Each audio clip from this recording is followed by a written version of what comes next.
Harga emas melejit di tengah pandemi setelah sebelumnya mencetak rekor tertinggi. Meski saatnya jual emas, emas sebagai aset lindung nilai ini selalu layak untuk dikoleksi sebagai instrumen investasi. Bagaimana menjadikan investasi emas ini tepat guna untuk Anda? Bergabung bersama kami ada Safir Senduk, perencana keuangan. Mas Safir, selamat malam.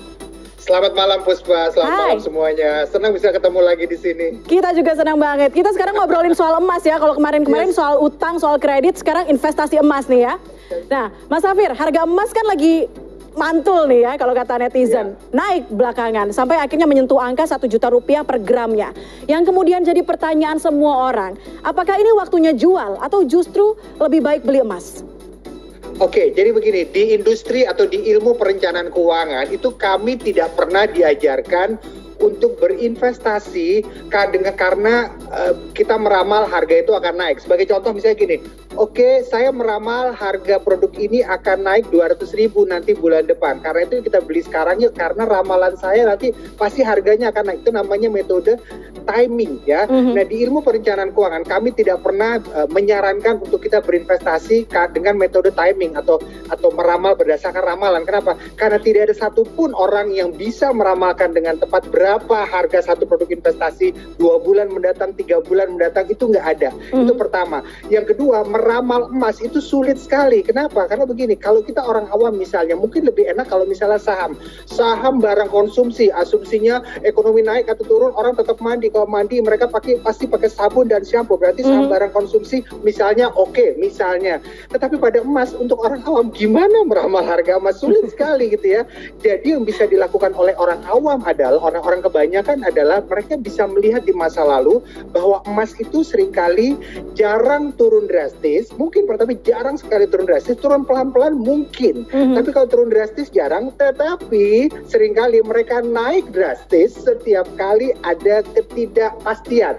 Contoh misalnya ada pandemi lah, ada kerusuhan lah, terjadi masalah dengan mata uang negaranya lah, sehingga orang berbondong-bondong membeli hard asset. Nah, emas itu kan lebih murah daripada properti.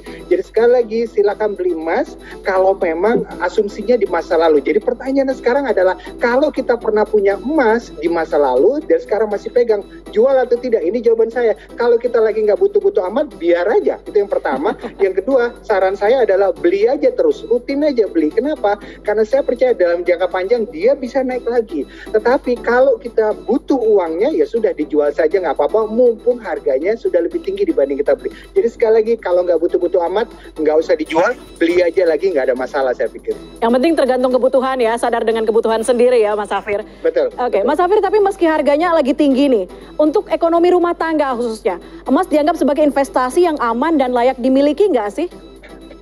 Bukan berarti emas tuh nggak pernah turun. Emas pernah turun lah, pasti pernah turun. Tapi sekali lagi pengalaman jarang sekali emas turun drastis. Tapi ini tidak menjamin bahwa besok-besok emas pasti nggak akan turun drastis gitu ya. Tapi kalau pertanyaannya adalah emas itu bagus nggak sih untuk investasi rumah tangga? Kalau saya bilang itu bagus. Kenapa? Karena nomor satu, untuk ngajarin orang tentang emas itu mudah sekali ya. Kenapa? Karena orang sudah kenal dengan namanya perhiasan ya. Tinggal namanya batangan, tinggal diajarkan. Mengajarkan tentang emas lebih mudah daripada ngajarin tentang saham loh. Orang seringkali diajarin tentang saham, mereka takut. Tapi kalau emas orang nggak ada masalah. Kenapa? Karena mungkin emas ada bahannya, ada intrinsiknya. Beda dengan lembaran ada saham atau lembaran uang di mana dia ada nilai nominal, tapi kalau dirobek jadi nggak berarti gitu ya. Jadi nomor satu, dia mudah dipahami, itu pertama. Kemudian yang kedua adalah berdasarkan pengalaman di masa lalu, emas itu biasanya naik setiap kali ada ketidakpastian. Masalahnya adalah di Indonesia mungkin nggak sih ada ketidakpastian lagi? Pengalaman menunjukkan bahwa setiap tahun di dunia ini pasti ada saja ketidakpastian. Inilah bencana inilah dan sebagainya. Bukan berarti kita mendoakan, tidak, tapi pasti ada ketidakpastian. Rata-rata setahun mungkin 2 kali 3 kali setahun. Jadi besar kemungkinan setahun itu bisa terjadi emas itu naik 2 atau 3 kali. Oke. Nah, kalau ngajarin soal emas nih sepertinya mudah gitu untuk orang awam. Secara resiko juga lebih rendah dan mudah didapatkannya. Tapi investasi logam mulia nih seperti emas kan sekarang bentuknya banyak Mas Safir. Ada emas batangan, ada juga tabungan emas. Kita nabung setiap bulan untuk nantinya mungkin dapat emas. Ada juga perhiasan. Mana yang paling aman? Yang jelas adalah saya ingin mengeluarkan perhiasan dari investasi emas yang memang cocok untuk dimiliki. Kenapa? Karena perhiasan itu punya beberapa kelemahan untuk investasi. Jadi yang pertama bahwa yang namanya perhiasan itu ada ongkosnya. Dimana kalau kita beli perhiasan emas pasti ada ongkos yang mesti kita bayar. Tapi pas kita jual lagi ongkosnya nggak dibayarin, itu yang pertama.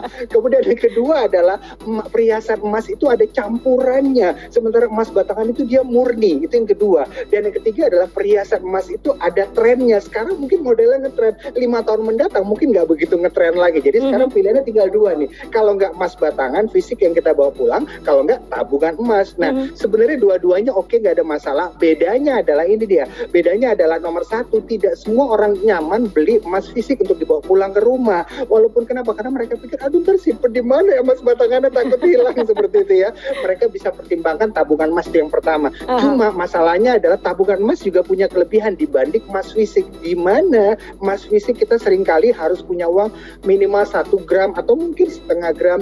Tapi kalau tabungan emas seper 100 gram alias 0,01 sudah bisa Anda punya. Contoh misalnya harga emas sekarang katakan menyentuh 1 juta rupiah, ya bagi aja 100, yaitu berapa? 10.000 rupiah Anda sudah bisa punya tabungan emas. Sementara kalau pada emas fisik Anda harus punya uang minimal 1 gram atau setengah gram. Jadi masing-masing ada kelebihan dan kekurangannya. Oke, tapi kalau kita bicara soal tabungan emas nih Mas Safir, sekarang kan ada beberapa yang menawarkan menabung emas secara online. Ada beberapa aplikasi menabung emas secara online, murah lagi per bulannya atau per harinya cuma 10.000 tadi misalnya Mas Safir bilang. Tapi apa yang perlu diperhatikan untuk orang-orang yang tertarik nih dengan cara murah menabung emas ini? Jadi yang pertama adalah kalau kita menabung emas itu secara online, entah tabungan emas, kalau tabungan emas mungkin bukan online gitu ya, tetapi ada beberapa marketplace bahkan aplikasi di mana kita bisa menabung emas secara online. Jadi pertama harus kita perhatikan adalah platformnya itu sudah dikenal atau tidak. Misalnya saya nggak harus sebut nama misalnya, tapi ada platform-platform yang memang sudah dapat restu dari OJK ya. Nah kalau platform itu belum dapat restu dari OJK, jangan sampai nanti uang Anda dibawa lari, terus ada bingung mau komplain kemana. Itu yang pertama. Kemudian yang kedua selain platformnya sendiri juga fisik juga emasnya itu sendiri. Misalnya apa? Tabungan emas atau emas ya online. Emas online atau tabungan emas juga bisa, itu harus di backup oleh emas beneran. Oleh benar-benar emasnya harus ada. Dan OJK harus selalu cek bahwa oke, kalau misalnya nilai emas virtual yang ada di luar adalah sekian miliar rupiah, si OJK harus ngecek emas benerannya ada atau tidak. Seperti itu ya. Karena itu pastikan tanyakan kepada platform yang bersangkutan, ini emas benerannya ada atau tidak. Karena yang tidak boleh adalah kita nabung emas secara virtual di sebuah platform, tapi emas batangan benerannya di sana itu tidak ada, itu nggak boleh. Nah itu yang harus diperhatikan saya pikir. Oke, jadi harus riset, benar-benar riset mau menabung apapun, termasuk menabung emas, berinvestasi emas, semuanya harus riset ya. Harus punya jaminan terhadap diri sendiri kalau nanti ada apa-apa gitu ya. Mas Safir Senduk, terima kasih banyak sudah bergabung bersama kami loh di CNN Indonesia Connected.